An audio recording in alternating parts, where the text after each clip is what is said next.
I'm Dan DeLuca, music critic with the Philadelphia Inquirer. I'm outside the World Cafe Live in University City, the music venue where there's been a lot of drama in the last week or so. Workers walked out at the beginning of a Suzanne Vega concert protesting what they said were unfair working conditions. A lot of people have resigned or been fired, and there's been a steady stream of picketers outside here. We had lost 5 people in a matter of 2 days.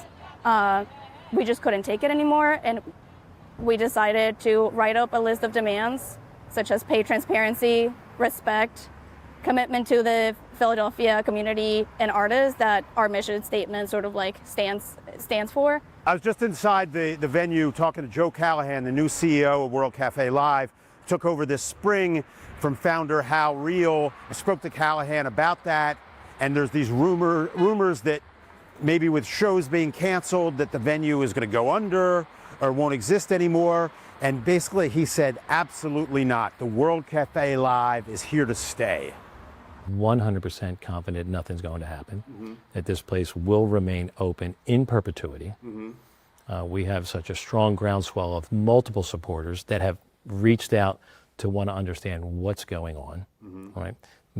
I apologize to the artists and the fans. You know, they've been misled, by individuals that unfortunately were also misled. Callahan says World Cafe Live was in a serious financial crisis before he took over, losing as much as $70,000 a month. He told me there wasn't enough money to pay the staff, to the point where he contributed his own money, and members of the board and other supporters also donated to make payroll. And how much was the total debt? Total debt approaching $6 million. The World Cafe Live is a beloved Philadelphia institution that's been a vital space for the music community for more than 20 years. Callahan's detractors fear he's destroying it, but he says he's saving it.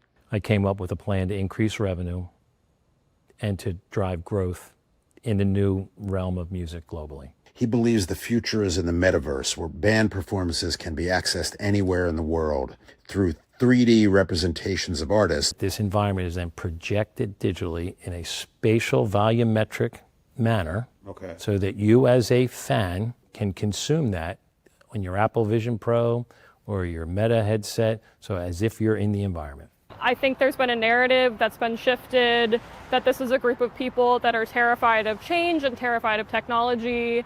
That is very much not the case. This is a group of people that are asking to be treated with respect and treated fairly at their workplace, paid fairly. We just lost the National Endowment for the Arts. Our education programming, our free programming is at risk, very much so. That is what I care about. Maybe, my hope is that he focuses on that. And then later on, when we're more stable, he can focus on technology advancements. Callahan is a technologist, describes himself as a music lover, and is a Philly native. He recently made news for bringing the portal to the city. World Cafe Live will have an unfair advantage in the marketplace. Because? Because of Joe Callahan.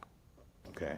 Because the technology and the progression of technology and where it's going from a spatial computing standpoint is now available to the World Cafe Live for free.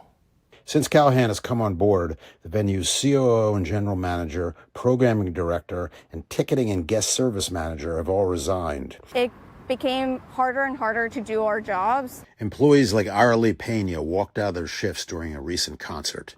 She and others were subsequently fired. Callahan has also threatened to take legal action against these former employees. Workers have said the protests were a response to being stonewalled by management. They said Callahan specifically has created an environment of fear and anxiety in a workplace they say formerly operated like a family. It didn't help that random people we'd never seen in our lives were coming into our office, not introducing themselves, sitting in our conference room, pulling us for what I would call interrogations about our jobs and about who's best at their job and things like that. It really felt like there was something unsettling going on. We are one of the last independent music venues in Philadelphia. I think we should cherish it and hold on to it for dear life, because everything else is really sort of bad in the world right now.